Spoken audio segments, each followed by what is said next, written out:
துக்கம் சந்தோஷமாய் மாறும். உங்கள் கவலைகள் கண்ணி எல்லாம் மறைந்துவிடும். உங்கள் துக்கம் சந்தோஷமாய் மாறும். உங்கள் கவலைகள் கண்ணி எல்லாம் மறைந்துவிடும். கலங்காதே மகனே, கலங்காதே மகளே, நம் இயேசு கைவிட மாட்டார். திராணிக்கு மேலாக சோதிக்கப்பட ஒரு நாளும் விட மாட்டார். திராணிக்கு மேலாக சோதிக்கப்பட ஒரு நாளும் விட மாட்டார். தாங்கிடும் பலன் தருவார், தப்பி செல்ல வழி செய்வார். நீ தப்பி செல்ல வழி செய்வார். உங்கள் துக்கம் சந்தோஷமாய் மாறும். உங்கள் கவலைகள் கண்ணி எல்லாம் மறைந்துவிடும். ஹாய் குட்டீஸ், எல்லாரும் எப்படி இருக்கிறீங்க? ஹாப்பியாக இருக்கீங்களா? உங்களோட துக்கம் தான் சந்தோஷமாக மாறிடுச்சுன்னு ஏசப்பா நம்ம எல்லாரையும் பார்த்து அஷூரன்ஸ் கொடுத்துட்டாரே. அவருடைய வார்த்தைகள் எப்பயும் நம்ம வாழ்க்கையில் இருந்தது அப்படின்னா அந்த வார்த்தைகள் நம்ம லைஃப்பை எப்பயுமே பொய்யாக்க போகிறதே கிடையாது குட்டீஸ். ஏன்னா அவருடைய வார்த்தை தான் நம்மளோட வாழ்க்கைக்கான ஆதாரம்.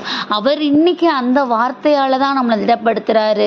நீ எதுக்கும் சோர்ந்து போகாத. உன்னோட துக்கம், நீ துக்கமாக நீ பாரமாக நினச்சிட்ருக்கிற இந்த காரியம் கூடிய விரைவில் அதே இடத்துல உன்னை ஆசீர்வாதமாக சந்தோஷமாக வச்சுருப்பேன் அப்படின்னு எடுத்துக்கும் போது சில நேரங்களில் நமக்கு இந்த மாதிரியான வார்த்தைகளை அக்செப்ட் பண்ணிக்கவே முடியாது. இது எப்படி முடியும்? இவ்வளோ தூரம் கை மீறி போயிட்டேன், இது எப்படின்னு நமக்குள்ள நிறைய கொஷின்ஸ் வரும்.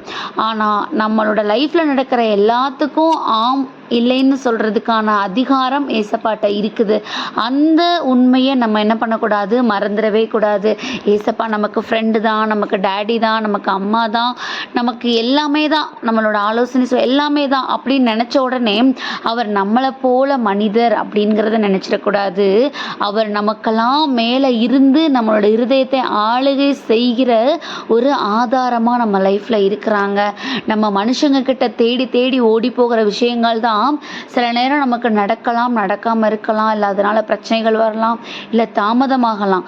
ஆனால் ஏசப்பாவை நம்ம நம்பி இருக்கிற ஒரு காரியம் எந்த ஒரு சூழ்நிலையிலும் என்னாகாது, நம்ம கையை விட்டு போகாது.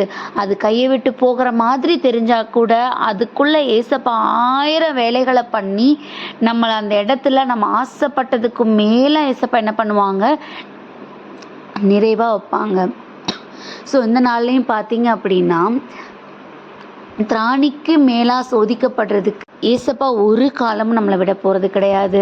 நம்ம கைகளில் நம்ம இப்போ அனுபவிச்சுட்ருக்கிற ஒவ்வொரு காரியங்களும் கூட நமக்கு கொடுத்துருக்கிற ட்ரையல்ஸ்னு நினச்சிக்கோங்களேன். அந்த ட்ரையல் அண்ட் எரரை நம்ம கடந்து முடிக்கும்போது நம்ம எதிர்பார்த்துருக்கிறதுக்கு ஆசீர்வாதங்கள் நிரம்ப ஏசப்பா நம்ம கண்ணு மொழியாக வச்சுருப்பாங்க குட்டீஸ். நான் நிறைய நேரங்களில் யோசித்தது உண்டு. நம்ம ஸ்டெப்ஸ் ஏறும்போது நம்ம ஃபஸ்ட்டு ஸ்டெப் ஏறாமல் நம்மளால் செகண்ட் ஸ்டெப்பு லைட்டாக ஏற முடியும்னு வச்சுக்கோங்களேன்.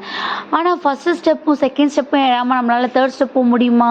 இல்லை ஃபஸ்ட் ஸ்டெப்பு செகண்ட் ஸ்டெப்பெல்லாம் ஏறாமல் டைரெக்டாக நான் மேலே போய் மாடிக்கு போகணும் அப்படின்னா நம்மளால் முடியுமா? கண்டிப்பாக அதுக்கு வாய்ப்பே கிடையாது. அப்படி தானே குட்டீஸ்? நம்ம ஒரு ஸ்டெப்பாக நம்ம ஏற தான் நமக்கான உயர்வு, அந்த உயர்ந்த இடத்தை நம்ம போய் அடைய முடியும். ஸோ ஏசப்பாவும் அதற்கான படிநிலைகளை தான் நம்ம லைஃப்பில் வச்சுருக்குறாங்க. இது நம்ம லைஃப்பில் நிரந்தரம் கிடையாது. நம்ம கண்டிப்பாக இதை கடந்து நம்ம ஒரு உச்சத்தை தொட்டு அவருடைய பிள்ளைகளாக சாட்சிகளாக நிற்க போகிறோம் அப்படிங்கிற விஷயத்தை நம்ம என்ன பண்ணிக்கிடணும், நம்ம அக்செப்ட் பண்ணிக்கணும். ஸோ இந்த நாள்லையும் தான் அதை தெளிவுபடுத்துகிற ஒரு வசனம் தான் நமக்கு கொடுத்துருக்குறாங்க. துயரப்படுகிறவர்கள் பாக்கியவான்கள், அவர்கள் ஆறுதல் அடைவார்கள் அப்படின்னு மத்தேயு 5:4 படியாக கொடுத்துருக்குறாங்க. துயரப்படுகிறவர்கள் பாக்கியவான்கள், அவர்கள் ஆறுதல் அடைவார்கள். கண்டிப்பாக நம்மளுடைய துயரம், நம்மளுடைய சூழ்நிலைகளை பார்க்குறதுக்கு யாருமே இல்லையே, நம்ம கவலைப்படுறோமா? அதுக்கு அப்ரூவல் கொடுக்குற ஏசப்பாவே நம்ம கூட இருக்கிறாங்க. நம்ம கண்டிப்பாக அவரோட அப்ரூவலை பெற்று நம்மளுடைய போராட்டங்கள்லேருந்து நம்ம மீண்டு வரப்போகிறோம். நம்மளுடைய சந்தோஷத்தை சாட்சியாக எல்லாரும் முன்னாடியும் நின்று சொல்ல போகிறோம். ஸோ அதுக்காக ஏசப்பாட்ட ஒப்பு கொடுத்து ப்ரே பண்ணுவோமா? அன்பான ஆண்டவர், இந்த நேரத்திற்காக நன்றியப்பா. தகப்பனே, நீ துயரப்படுறியா? அந்த நேரத்தில் அதை குறித்து நீ சந்தோஷப்படு, பெருமைப்படு. ஏன்னா நான் உன்னைய அதிசயங்களின் அதிசயங்களாக நான் வைக்க போகிறேன்னு சொல்லியிருக்கிறீங்களே டாடி. உம்முடைய சித்தத்திற்காக, உம்முடைய உடனிருப்புக்காக நன்றிப்பாம். தகப்பனே, எங்களை உம்முடைய பலத்தினால இடைக்கட்டி எங்களை வழி நடத்துங்க. உமக்கு விருப்பமானதை செய்ய எங்களுடைய இருதயத்துக்கு நீங்கள் தான் டாடி ப்ராக்டிஸ் கொடுக்கணும். உம்முடைய கரங்களில் எங்களை முழுவதுமாக ஒப்பு கொடுக்கிறோம். ஆமீன்.